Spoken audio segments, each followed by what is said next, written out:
Good morning and welcome, everyone. I just wanted to say that this particular workshop is geared towards the salary awards for students that is funded only by NBHRF. We do have other types of salary awards for students that we would that is a partnership. So the application is for all the awards is similar. So even though if you don't plan on applying for this particular one, you'll find a lot of helpful information here to help with any other types of application. So we want to start it by talking about how you even find requirements to apply for funding for NBHRF. So the first step you'd have to do is go to our website. Couple of ways you can go. You can go hover over the funding and go to funding opportunities, or you can go directly to funding opportunities below here. So the first page will give you some things you need to know. For example, that our applications do work better if you're on the Google Chrome browser. If you don't have an account, then you have to apply for one, and then you're in the system, and normally we will reply within a couple of hours, but you will get a reply at least within a day. And there's other maybe information that you want to read if you're not sure, if you're not familiar with the way we do things. So for the Students Award that we're talking about today, they're not partners, so it would be simply under this tab, NBHRF Salary Award. So then you have a selection. These are just the summer studentship, which would have to be applied by your supervisor. So what we're looking into today would be your master, doctoral, and postdoc. So for today, we're going to use masters, but they pretty much all read the same again, like the requirements are pretty much the same. So we would suggest that you read it, the whole thing, and then we've set it up so if you do need to jump back and forth, you can just kind of go down and it'll take you to the section that you are looking for. If you have any questions, if you don't mind holding off until I'm done going through the requirements, and then we can answer questions after each section. So this will explain what the purpose is. And it's designed to provide assistance to students who are doing research. Your scope has to be within the CIHR pillars, which would be either biomedical, clinical, health system services, and population health. You must have a supervisor. And when we talk about CCV later on, when we talk about CCV, you would have to have your CCV and the supervisor loaded in your application. So the dates for this year will be, the application deadline will be for May 1st. And not sure what's going on, but we are set up, we work from home, remote areas, and we can still process application and do everything that needs to be done with them. So for the masters, the grant would be for 2 years in duration and up to $17,000. And you have to be associated to an institution, academic institution, or medical student, because we can only pay funding to New Brunswick institution. For students who are planning on moving to in New Brunswick institution, you have to email us and let us know in advance before you try to create an account, so we know that you will be affiliated to New Brunswick. So let's go down to be eligible. So you have to submit an application to any national funding agency from any country, such as, but not limited to, CIHR, NSERC, and others. We do have partnerships to, or not a partnership, but we do accept application that's been submitted to national charity. Leah, do you want to talk a little bit about what the national charity are? And Sure. And I'll just mention too, hi everybody, first, it's Leah. I'll mention that we do accept applications, as Louise said, from national agencies in other countries besides Canada. So for example, we have accepted folks who've applied to the National Institutes of Health in the United States. There are countless national health research funding organizations. A lot of them could be categorized as a national charity. So for example, the Heart and Stroke Foundation, Prostate Cancer Canada. Another one that's common in the Atlantic provinces is the Beatrice Hunter Cancer Research Institute.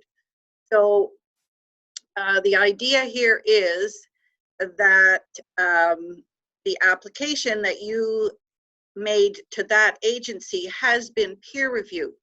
And so we are able then to rely on the peer review that was done at a national level. So that's the reason for this requirement, because we obviously want to maintain the highest quality of research that we're able to fund for our researchers in New Brunswick. okay, so the next thing would be your research has to be directly relevant to the health of New Brunswickers. And at the time of the application, be accepted into a thesis-based full-time graduate program in New Brunswick University. And that would include the medical institutions too, the St. John and Moncton. Other than that, you can read the rest of the requirements there under eligible, and basically it's that you need to have been peer reviewed, you would need a supervisor, and you need to be affiliated to New Brunswick, and your research has to be something to do with health of New Brunswickers. So the review process for the application has to fit within the funding program, and it has to be in the field of human health research as defined in the scope. Leah, do you want to give other examples that, like, it's human health research, but maybe extended to that, like within the biomedical or the... Yeah, like, yeah, I can do that. I guess the scope can go from anything from, you know, cell biology through to interventions to help people who have had surgery for anything like hip replacement or cancer, or it can also extend to what's one of the pillars, which is population health. So the social aspects of health, all of those things are included in the scope. And I would suggest that if you're unsure, you can certainly give us a call to ask, is my area of research defined and within the scope of the program? Or you can send Louise or I or Linda an email to ask that question as well. Okay, so when we come down, thank you, Leah. When we come down to the application details, this is an area where you really need to pay attention because it involves how you submit your application. And if it's done right, then you have a greater chance of at least making it to the review process.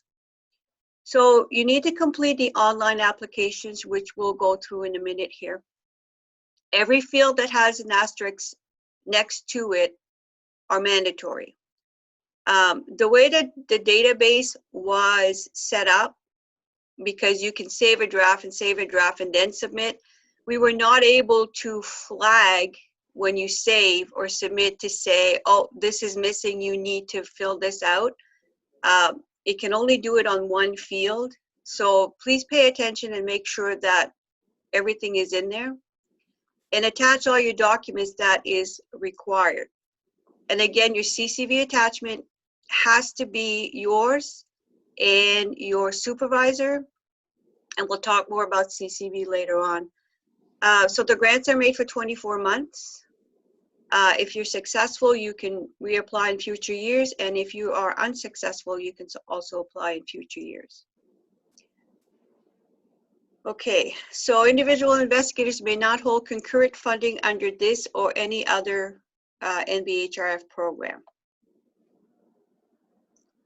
So Leah, would that mean that if I'm on year 1, if I was successful, I cannot apply again in year 2? I have to finish my year 2 before I reapply? Yes, that's correct. And it also has to do with whether or not you're funded under from another granting agency. So this particular item avoids duplicate funding. In other words, you can't have 2 awards. If you do, you know, everybody has slightly different award amounts. And you can hold, either agency will adjust their award amount to make sure that it's not more than the total of the one award.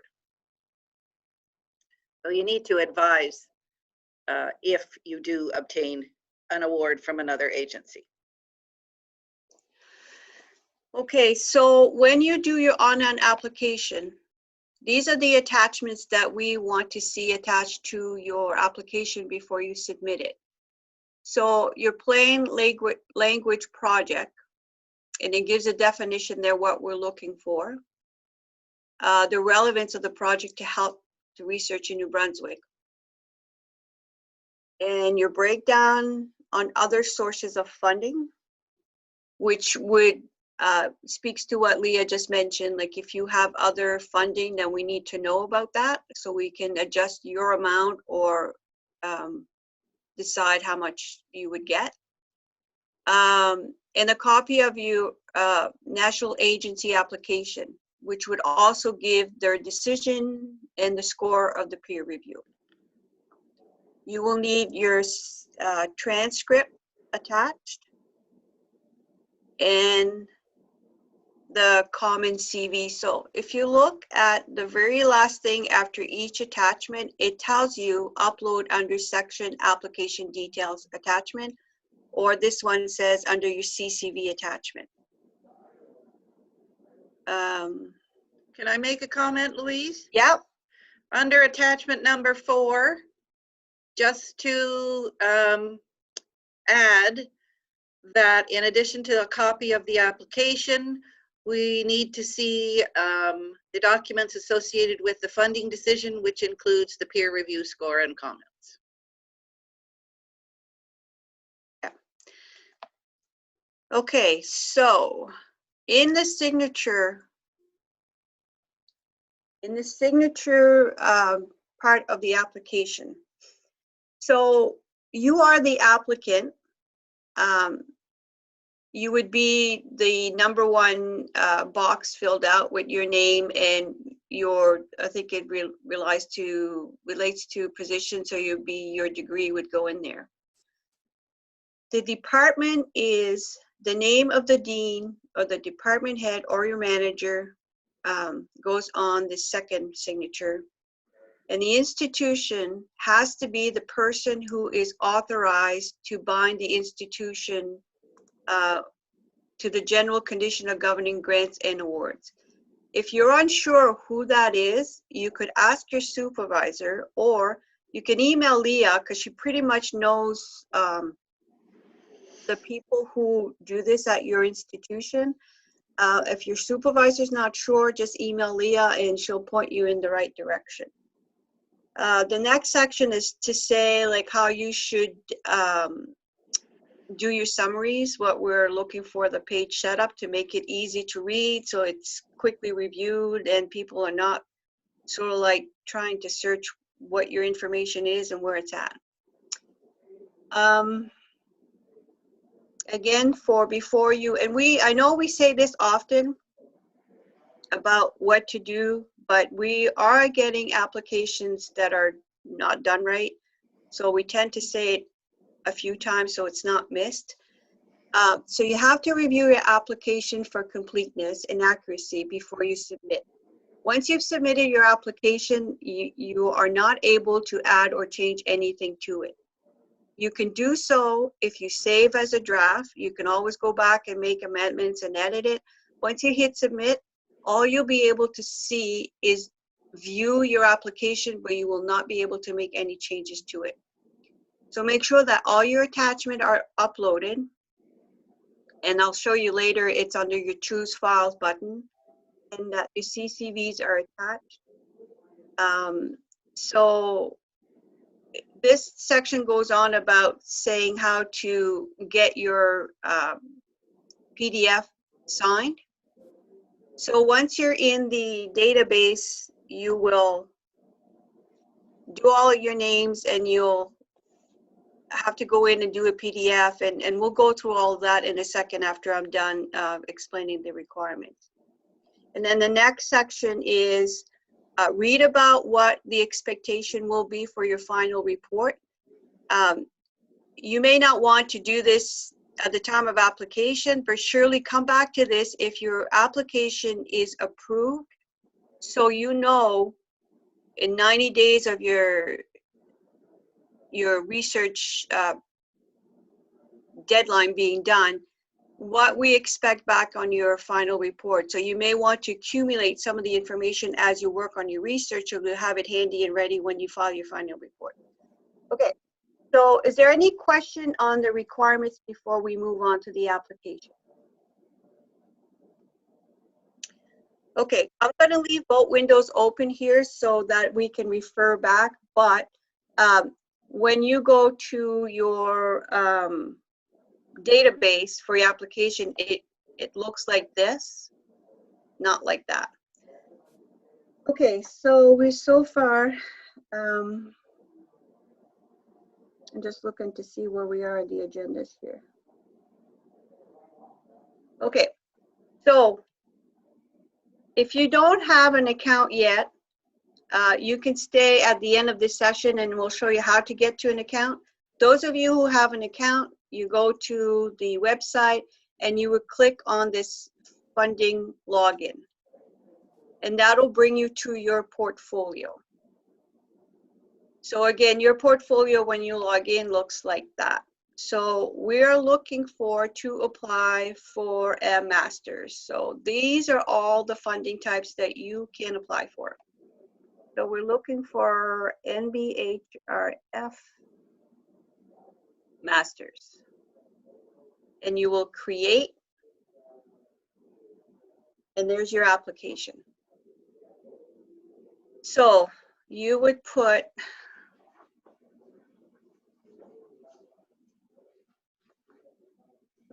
demo, name of your application or your title of your project here. Then you have to tell us which CRHR theme that you are doing your research on. So we'll just put health services. If you have obtained any certification to do your research, and if you don't, that's fine. You just, that one, as you see, there's no X here. So if you don't have one, you don't put anything. This one, you must put something in there. Your degree of studies. And the amount that you're requesting. So if you go back here to the requirements under masters, you can only apply for $17,000. But you may have had money from another agency and maybe you only need $10,000.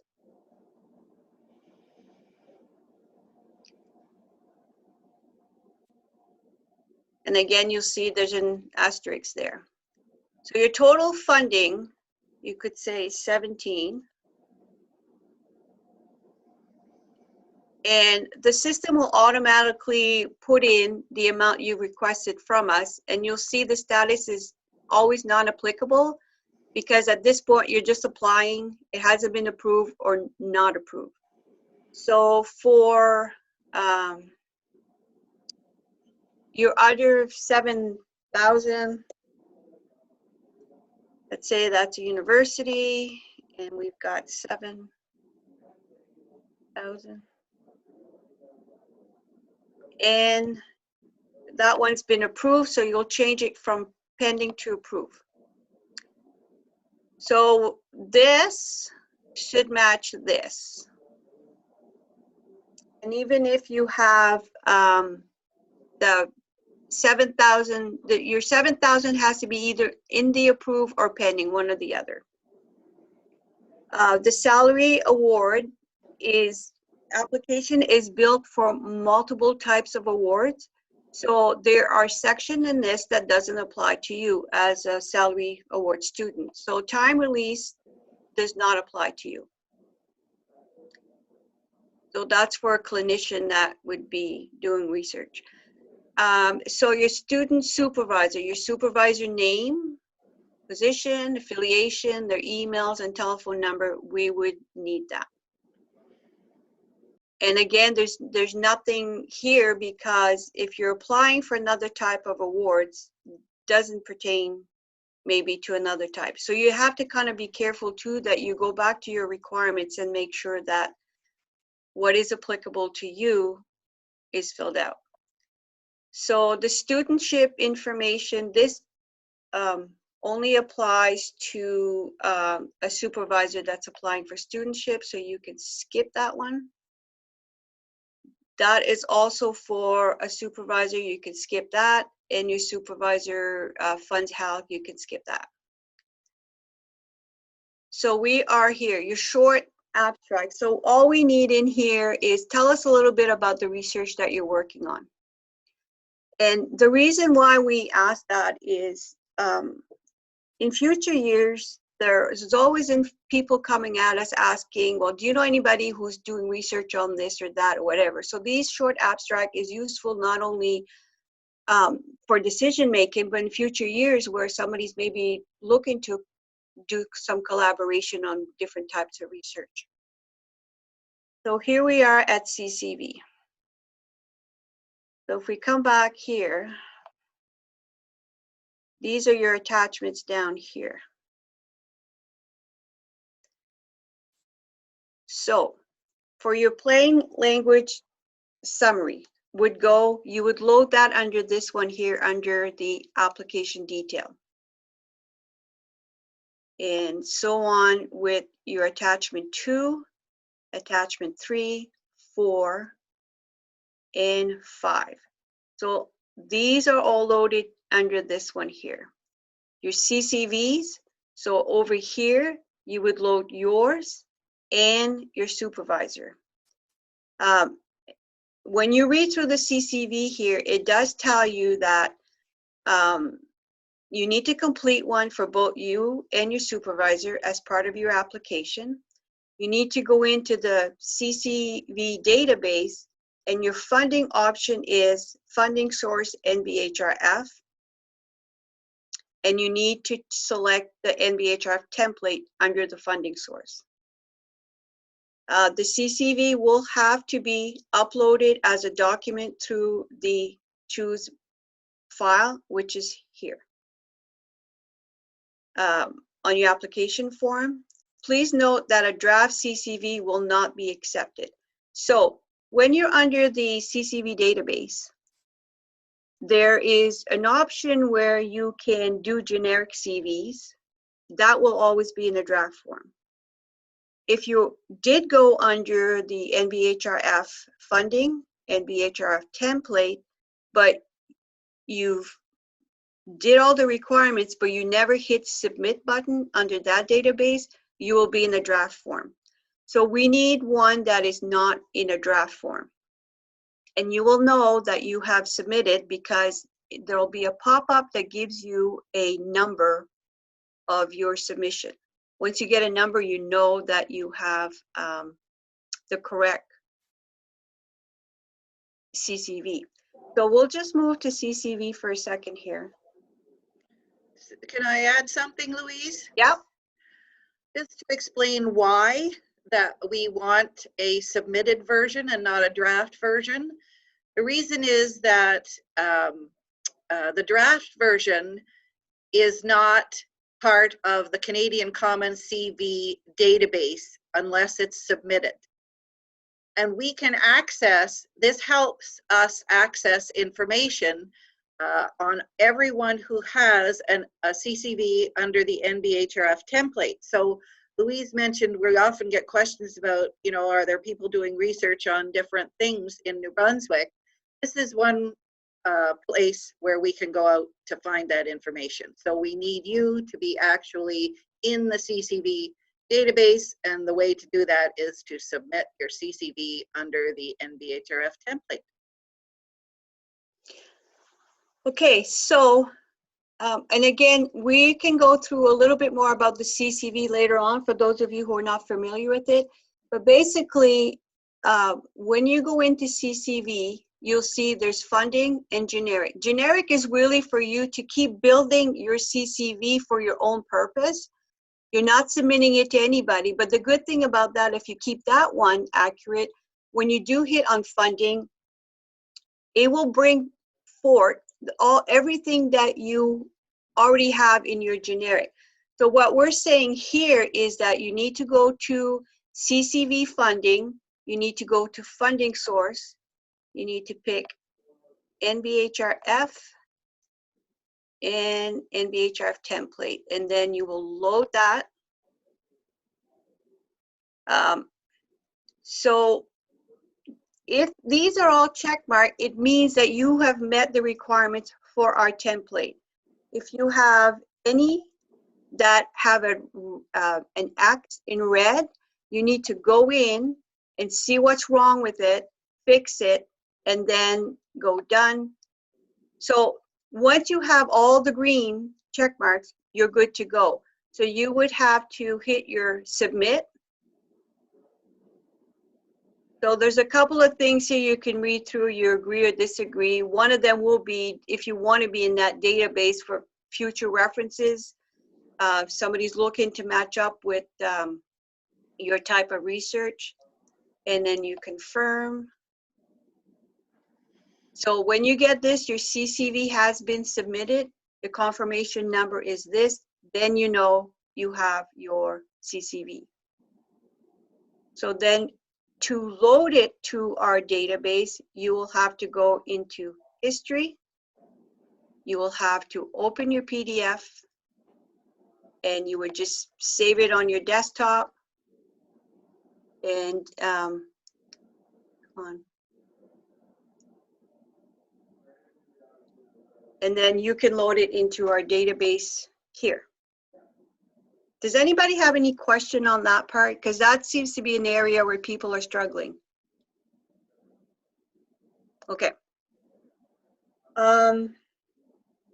So you've got all your attachments. We're going to go down here. There's an important reminder here, which basically says you're working on your application and you know who you are.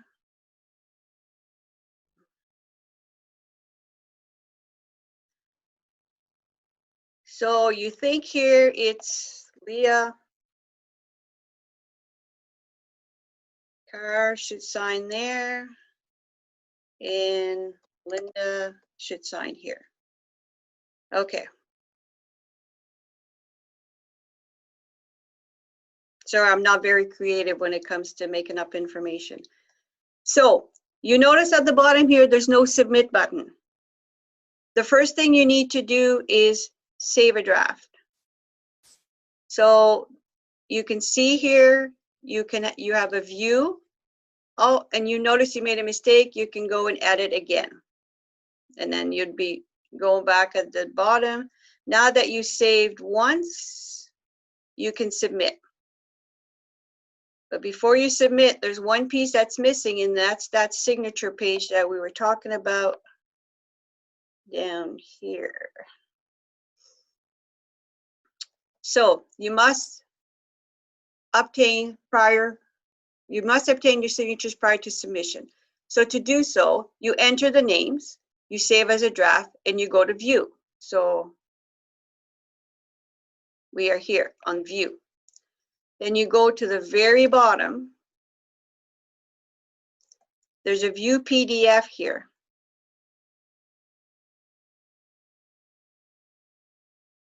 So there's your PDF that you would print, and you go to the very bottom, you would sign. So this is really just a picture of what you see on your screen. We were unable to, when we did the database, the programmers could not arrive to a good format for PDF. So it says here, signee must sign and date next to their name. So don't pay attention to this no, just sign here and date. And you would get the department head to do the same here, sign and date. And the institution sign and date. So once you have that, you went to, sorry, I meant to mention something else. So let's say you went to the institution and somebody said, oh no, it's not Linda that needs to sign there, it's Sally Smith. So on your PDF,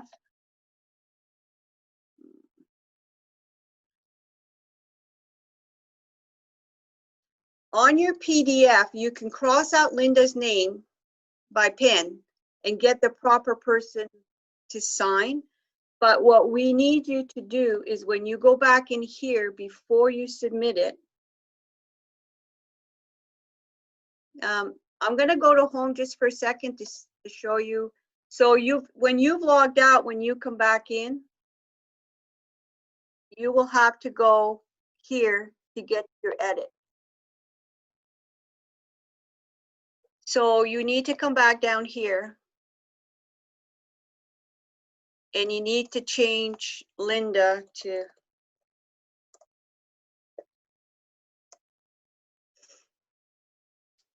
save it. So now your PDF that you're going to upload to the application will match what we see on screen too and what you see on screen. And that's important because when we gather the information is picked up from here. It's not picked up from the piece of paper that you got signed. We just need proof that your institution people have seen your research project and know that you're applying. So we want to capture the correct names when we pull information out of the database.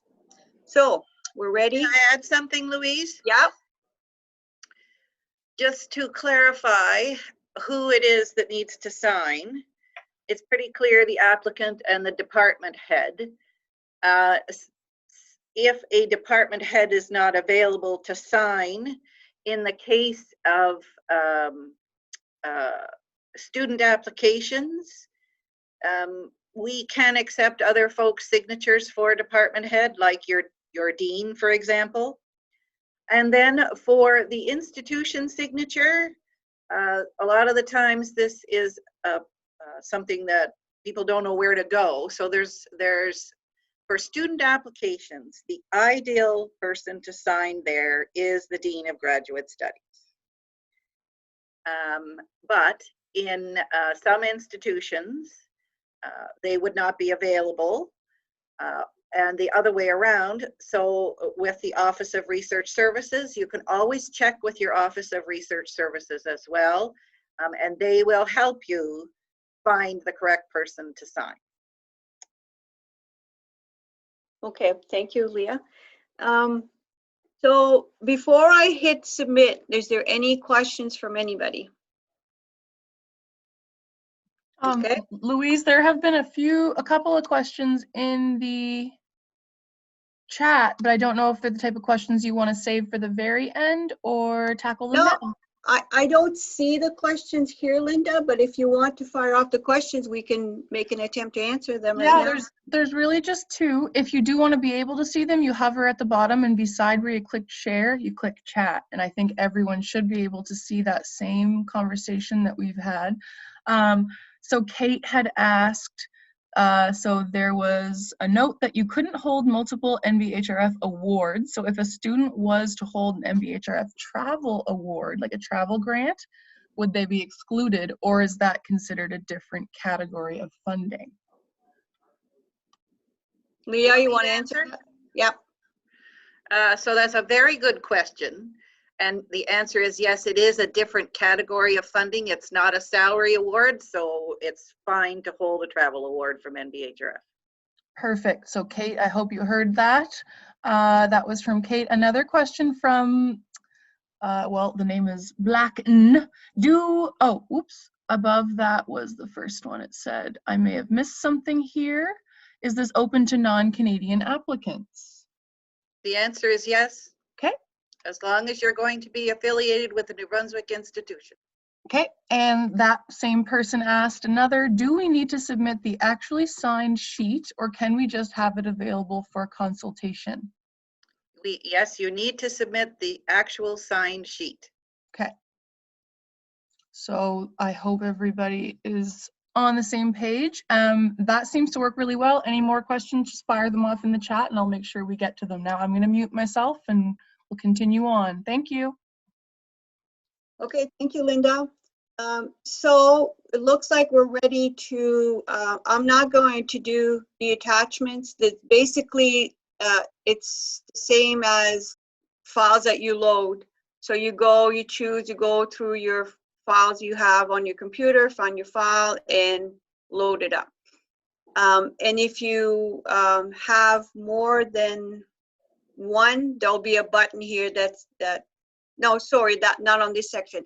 Once you load one, it will automatically drop down and give you another option to load more and as many as you want.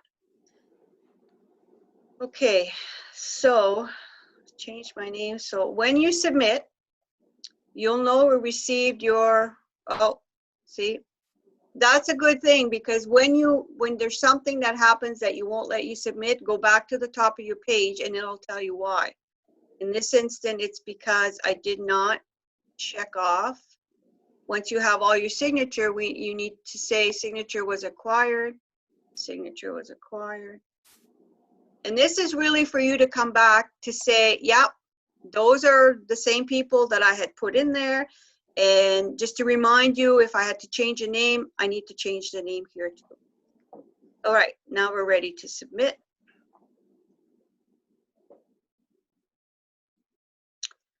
So your application has been submitted for review. So I'm just going to wait here a few minutes for my second. There's an email that's going to come in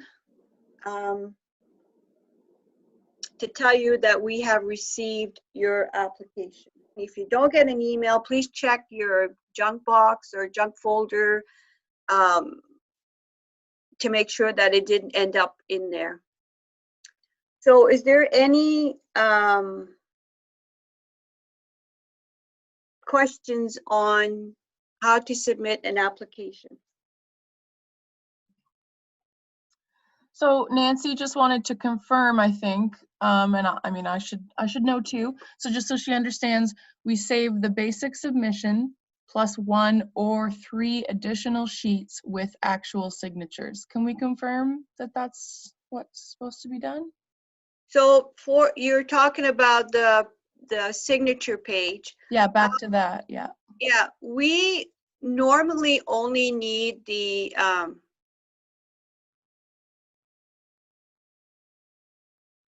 let me just go back to it here. Yeah, sure. Nancy, I just didn't want to answer and possibly be misleading you, so we'll just make sure we fully understand here. So you see how my edit is gone here? That's because I have submitted it, but you can always go back to your view in your PDF. So basically all we really need is those 3 pages, 1, 2, 3. However, some applicants would want to send the entire application. It's fine. If you want to load the whole thing, that's fine. We don't need it, but it's whatever you're most comfortable with. But we do need this applicant page, the department, and the institution sign. Does that answer the question? It answers it for me. Nancy, just so you can let me know privately or to the whole group if you're still unsure of anything. But yeah, makes sense to me. Thanks, Louise. Okay, so I'm going to go back to my home. So I have an application here that we did a week or so ago for demo purposes. So right now it tells me that my application has been received. So let's say that it's gone through the review process, and Leah sends back, yeah, we're going to approve it, sign your agreement, and we'll process it. Leah, do you want to talk a little bit about what type of communication you send when you do approve a file or not approve a file? Yes, the notification is provided by a letter that is emailed to you and also sent by mail. It will tell you whether it's approved or not approved. If it's approved, the letter is really an offer of funding. So it includes a number of terms and conditions for you and your institution to accept in order for us to be able to pay it. And along with the letter, there's a little form that you and your institution also need to sign to indicate that you accept these terms and conditions. Once you send that form back to me, then we can proceed with payment, and we send that directly to your institution. Thank you. So in this particular case, we'll say that my application was approved. Once it's approved, we will put the information in our database, and then we'll push a final report for you to fill out. And it will tell you, like for this instant here, my final report would be due at the end of March. So it gives you the date when it's due. And then you can, the status on it is you haven't done it yet, you haven't started. So we can go under edit and start the application. So just a point to note as well, you're probably wondering how do they know what the final report due date is? That is actually outlined in your letter of offer. So for the final report, you will first start as an edit. The database will bring back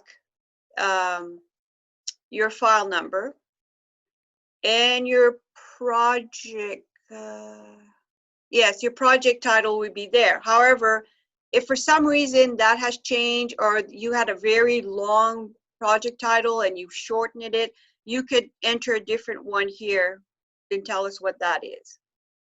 So for the NBHRF salary awards, again, our templates are based, like all the salary awards use the same template. So you need to pay attention to what really pertains to a student salary award. And we'll go through that right now. So you are the principal applicant. So number 4 would have to be filled out.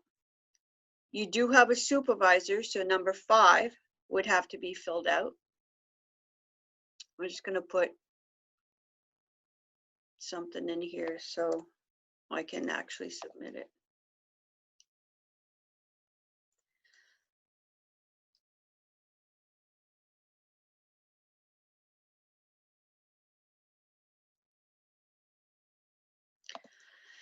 Okay, so you're not supervising a student, so you do not need to do number 6.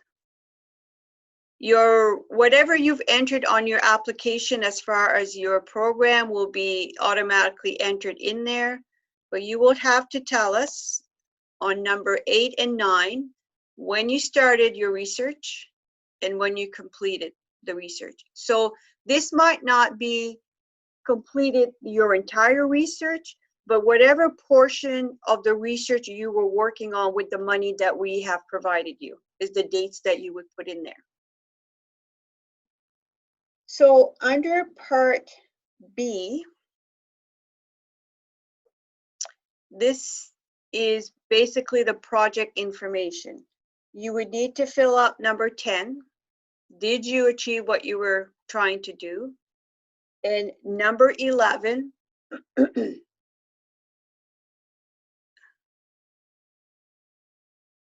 you would have to answer all of these questions. And you would have to do number 12.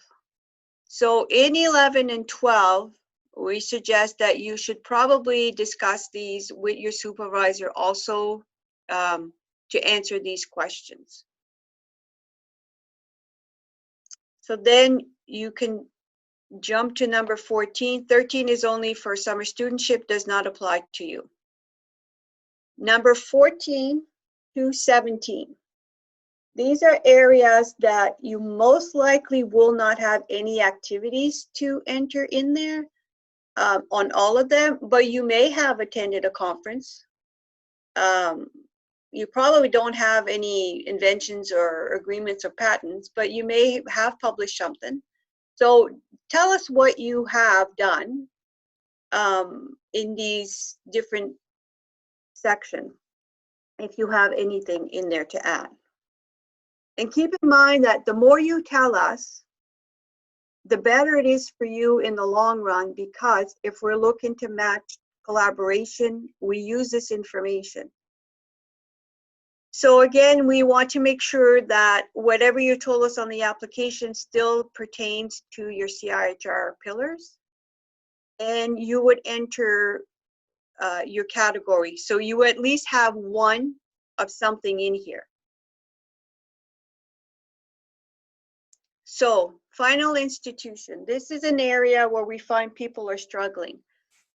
So basically you have cash or in-kind. In-kind would be your supervisor let you use their equipment or something. So you save money somewhere that you didn't have to spend in your own research money, that somebody's provided you a service or some help of some kind. So we definitely want your NBHRF source of money. So that was 17,000 if I recall. No, that was 10,000. No, apparently not. And then we are going to add the other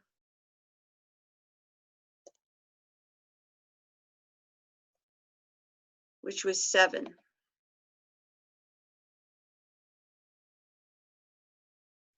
Okay, so we're back to our 17,000. In the meantime, if you did have a, I don't know, a couple of $100 somewhere else that somebody provided you, you can give us that amount too. So under your expenditure for salary awards for studentship, you only have one area you can go to. You either had 17,000 for as a graduate student, so you budgeted for that, that's what you got, or you're a postdoc. Leah, can you confirm that? Yes, ma'am, that's right. Okay, so a master's, is there graduate or postdoc? Leah? A master's is a grad student, as is a PhD. Okay, so I'm going to put it in here. So I was given, that's what I had approved, and that's what I use. Now we have some instance where student didn't use all their money, so your actual would reflect whatever you actually used, and the portion you don't use, your institution will refund back to us. But to say that these doesn't necessarily match, you could be under here. So our total are down here. We would also like to know if you've been granted other money, which a lot of the times our money is a startup for you guys to get more money, especially at the federal level. So do tell us that and let us know. And the Part D, you don't have anything to do there, but you need to read it because it basically acknowledges that if you do any publication, that NBHRF will be reflected on it.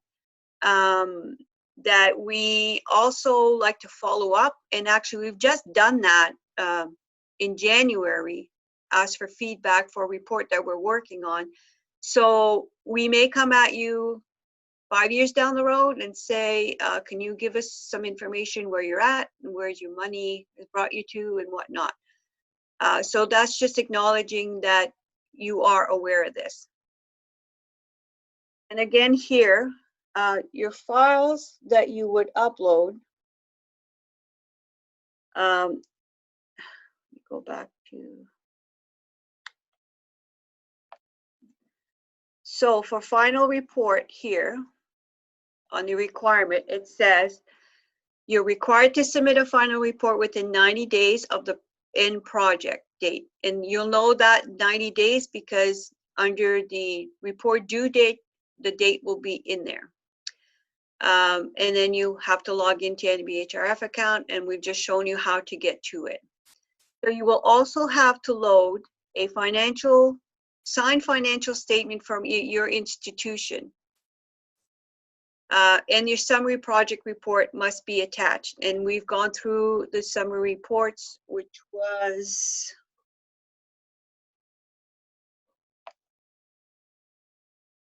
so it would be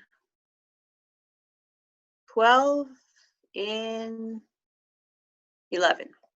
Those are the two reports you need to attach. So basically you need your two reports attached, and you need a signed financial statement from your institution. And a note about that, sort of the same as for the signatures. Normally you can get that from your graduate studies office, but if you need help with that, some institutions, it's really from the research office. So I would start with your graduate office, and then if you can't get it from there, go to your research services office. Okay, thank you, Leah. So we just say, like, make sure it's accurately filled out. And again, when you submit, you will get an automatic email. So obviously, realizing that my final report is not complete here, but yours would have to be complete before you submit. So again, you can work on it as you go. And then at the end, when you are ready to submit, you go back in here. Oh, I want to show you something too.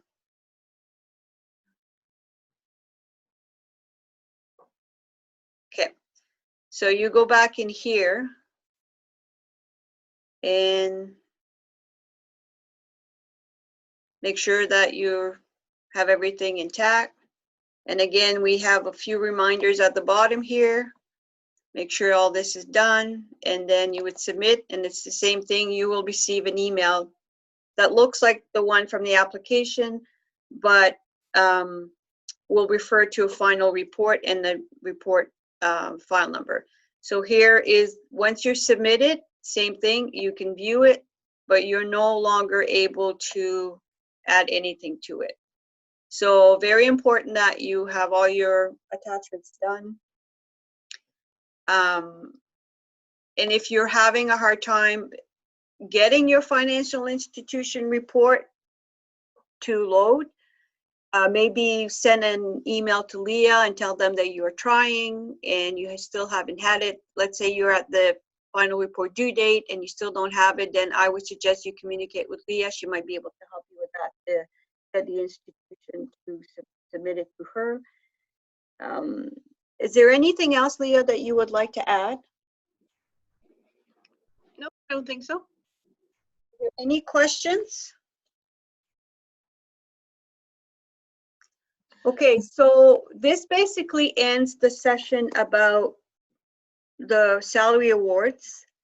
If anybody wants to talk more about the CCV or how to create an online account, you can stay on the line and we can cover that.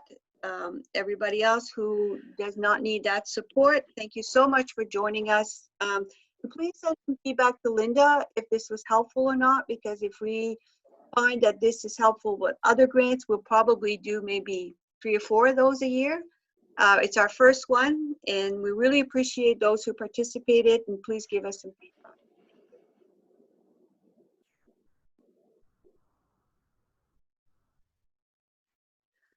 Okay, so for the CCV, do we have any questions on CCV?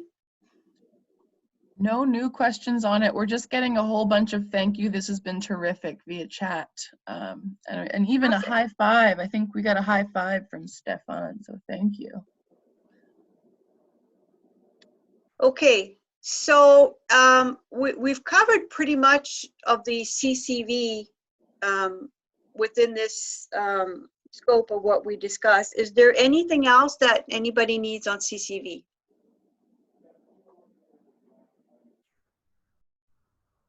Linda, you're not seeing any questions on that either? No new questions on CCV, and just Carmen, no problem. We understand it happens, and just so you know, this is being recorded, so I can share with you later on. Okay, no questions specific to CCV, Louise, go ahead. Okay, so we're going to go back here. So under the website, I'm gonna have to log out of, because otherwise it'll just tell me I'm logged in.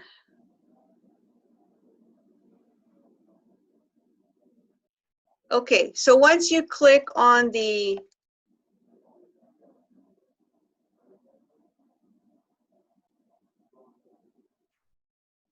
when you click here, it brings you to this page. So you want to create a new account. So you would go under here, you give us your email, your user profile, your institution. This is very important that if you tell me your institution is somewhere outside of New Brunswick, then you will get an email saying we don't create accounts for people who are outside of New Brunswick because we can only fund anybody that is situated or affiliated in New Brunswick. So there's a few times that we've got requests where it was a university outside of New Brunswick, but the student's planning on applying to UDM or UNB or somewhere in New Brunswick. So what would be helpful is if you are in that situation, email us first at grants, GRANTS at NBHRF.com. Let us know what your situation is and what your plans are, because then we would approve your account without putting it on hold until we figure out what's going on with you in this particular case. And your address,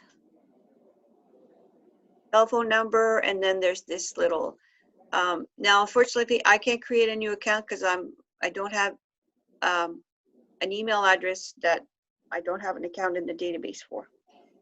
Because if you try to create an account with the same email, it's just going to tell you that you're already registered. So you've created the account. You will receive an email that says, we've received your request and it's pending approval.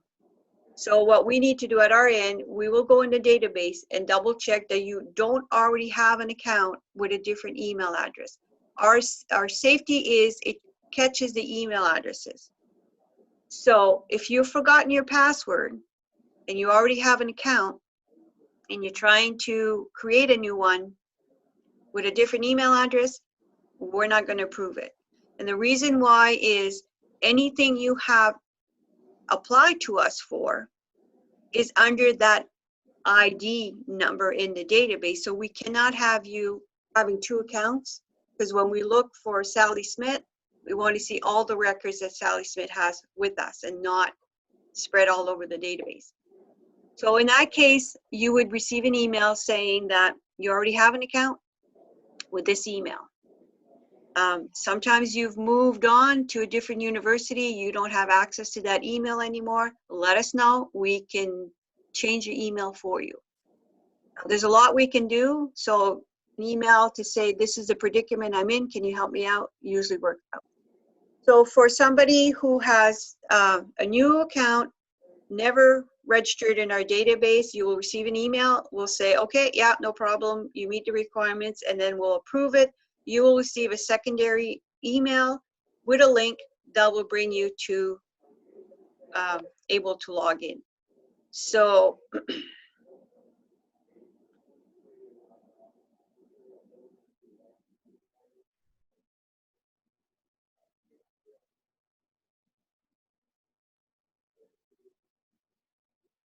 once you log in the first time, it'll bring you to your account, and you'll be in here.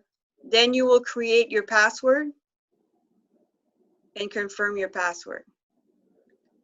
You won't have to put a current password because you don't have one. On the first time going in a new account, all you have to do is satisfy the password and confirm your password. And then you would be good to go from there. When you want to log out, your log out is at the bottom of the page. And again, that's how your portfolio looks like. This funding type gives you the funding type that you have applied for. This is where you go when you want to apply for something new. So for some of our researchers who've been with us for a long time, this here is quite long. So if they only want to search by, let's say, travel, then they would have travel down here. They can select and search, and it would only give you those particular applications that they have applied for. Is there any question on that? And again, with the email, check your junk box, because depending, for some reason, some of the emails are bounced back into a junk mail instead of the inbox. So if there's any question on that or anything else, we would be happy to answer them now. If not, again, you can always, if you think of something later on, just email us and we'd be happy to answer it for you. And thank you for joining us.